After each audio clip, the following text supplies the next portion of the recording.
പത്മ, സുരേന്ദ്രന്റെ മോളുടെ അഡ്മിഷൻ അടുത്ത ആഴ്ചയാ. അതിനു മുമ്പ് നമുക്ക് അവിടെ വരെ ഒന്നും പോണ്ടേ? ആ, പോണം. ആ കുട്ടിയുടെ പേരില് കുറച്ച് ഫിക്സഡ് ഡിപ്പോസിറ്റ് ഇടുന്ന കാര്യം പറഞ്ഞിരുന്നല്ലോ, അത് നമുക്ക് ചെയ്യാം. എന്തൊക്കെ ചെയ്താലും സുരേന്ദ്രന്റെ മരണത്തിന് പകരമാവില്ല. പക്ഷെ ആ കുടുംബത്തെ നമ്മൾ സംരക്ഷിക്കുന്നുണ്ടല്ലോ എന്ന സന്തോഷമുണ്ട്. സുരേന്ദ്ര നമുക്ക് വേണ്ടി ബലിയാടായതാണ്. അന്ന് സുദർശനും അവന്റെ കൂട്ടാളികളും നമ്മുടെ കാറ് തടഞ്ഞ് നമ്മളെ ആക്രമിച്ചപ്പോ മരണത്തിന്റെ തൊട്ടു മുമ്പിലായിരുന്നു നമ്മൾ രണ്ടുപേരും. സുരേന്ദ്രൻ ആ സമയത്ത് ഓടി എത്തിയില്ലായിരുന്നെങ്കിൽ നമ്മളിപ്പോ ജീവനോടെ ഉണ്ടാവില്ലായിരുന്നു അല്ലേ? എനിക്കിപ്പോഴും ഓർമ്മയുണ്ട്. സാറും മാഡവും പൊയ്ക്കോന്ന് പറഞ്ഞ് ഉന്തിത്തള്ളി നമ്മളെ വണ്ടിയിലേക്ക് കയറ്റി വിട്ടതാ അവൻ. അധിക ദൂരം പോകുന്നതിന് മുമ്പ് അവന്റെ ഒരു കരച്ചിലും കേട്ടു. കുറച്ചു കഴിഞ്ഞിട്ടാ അറിയുന്നത് അവനെ വെട്ടിക്കൂട്ടി കൊന്നുകളഞ്ഞു. സുദർശന് തൂക്കേറെ എന്നെ വാങ്ങിക്കൊടുക്കണമെന്ന് കരുതിയിട്ടാ സുപ്രീം കോർട്ടിൽ പ്രാക്ടീസ് ചെയ്യുന്ന അഡ്വക്കേറ്റിനെ തന്നെ കൊണ്ടുവന്നത്. പക്ഷേ ആൾക്കൂട്ടക്കൊലയില് ജീവപര്യന്തത്തിൽ ഒതുങ്ങി. പുറത്തിറങ്ങുമല്ലോ, ബാക്കി അന്നാവാം. നമ്മുടെ കുടുംബ വഴക്ക്, നമ്മളെക്കാൾ മികച്ചവനാവാൻ സുദർശൻ നടത്തിയ ശ്രമം, എവിടേക്കോ നമ്മുടെ മുമ്പിൽ തോറ്റുപോയി എന്നുള്ള അവന്റെ തോന്നല്, അതല്ലേ എല്ലാത്തിനും കാരണം. സ്വന്തം കുടുംബത്തിലാണെന്ന് പറഞ്ഞിട്ട് കാര്യമില്ല, ബന്ധുവാണെന്ന് നോക്കിയിട്ടും കാര്യമില്ല, ക്രിമിനലാണ്. എന്നെങ്കിലും ഏതെങ്കിലും ഒരു നല്ല പ്രവൃത്തി സുദർശനോ അവന്റെ ഭാര്യയോ ചെയ്തതായിട്ട് നിങ്ങൾക്ക് ഓർമ്മയുണ്ടോ? സുദർശനൻ ജയിലിലായ ശേഷവും ഗംഗ പലയിടത്തും നടന്ന് നമ്മളെ ഭീഷണിപ്പെടുത്തിയതായിട്ടും കേട്ടിട്ടുണ്ട്. പല തവണ വിളിക്കണമെന്ന് ഞാൻ കരുതിയതാ, പിന്നെ വേണ്ടാന്ന് വെച്ചു. നന്നായി. അത്തരക്കാരോട് ഇടപെടാതിരിക്കുന്നത് തന്നെയാ നല്ലത്. സുരേന്ദ്രന്റെ ഭാര്യയ്ക്കും മകൾക്കും എന്നും സംരക്ഷണത്തിന് നമ്മളുണ്ടാവണം. അവന്റെ ജീവന്റെ വില എന്ന് പറയുന്നത് നമ്മുടെ രണ്ടുപേരുടെയും പ്രാണന് തുല്യമാണ്. അവരുടെ കാര്യത്തിൽ ഒരു വീഴ്ചയും വരില്ല, ഒരു കാലത്തും വരില്ല. വേണ്ടതെല്ലാം നമുക്ക് ചെയ്യാം.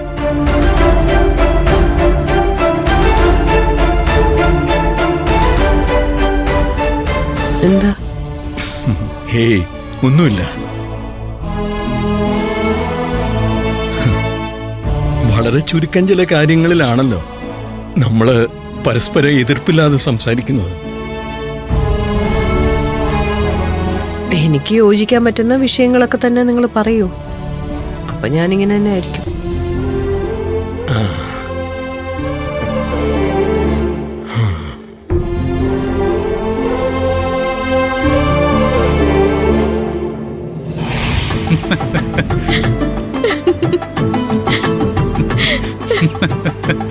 അതൊക്കെ ഒരു കാലം.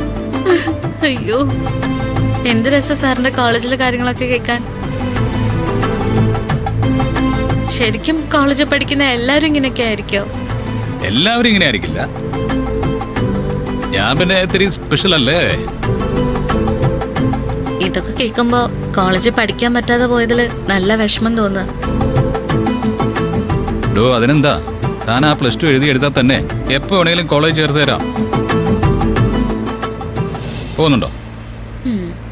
ബെസ്റ്റ് ആയിരിക്കും. രാവിലെ അടുക്കള കയറുന്നതിന് പകരം കോളേജിലേക്ക് ഇറങ്ങി പോകുന്നത് പത്മ മാഡം കാണാൻ കൂടി വേണം. ഗംഭീരാവും.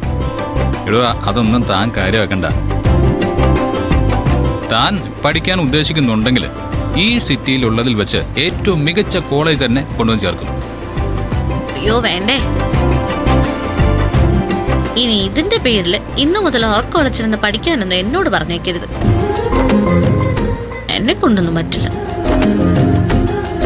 ഒരു ഇംഗ്ലീഷ് പഠിക്കാൻ തുടങ്ങിയത് തന്നെ എന്റെ മനസ്സിൽ നല്ല ഓർമ്മയാണ്.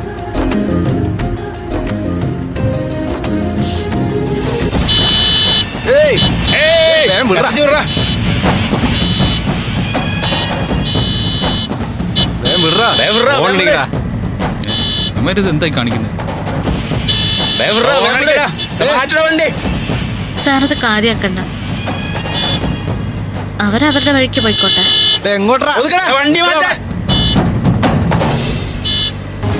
എന്താടാ നീ ഒച്ചാണോടാ? എവിടുന്നാ ഡ്രൈവർ?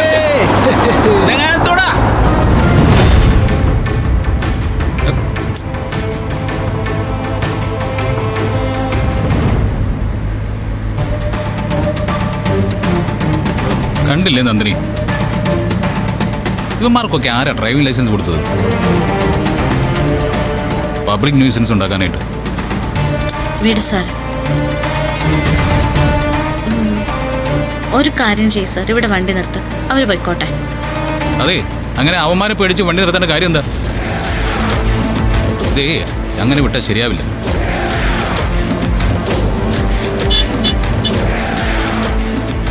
വേണ്ട സാർ, വിട്ടേക്കോ. അതെ, അവന്മാര് കള്ളു കുടിച്ചിട്ടുണ്ടെങ്കിൽ അവരുടെ വെയിറ്റ് കിടക്കണം, അല്ലാതെ മറ്റുള്ളവരെ ഉപദ്രവിക്കല്ലേ വേണ്ടത്. സാർ, അവരെ കണ്ടാലേ അറിയാം അവര് കുഴപ്പക്കാരാന്ന്. എങ്കിലേ ഞാൻ അതിനേക്കാളും കുഴപ്പമാണ്.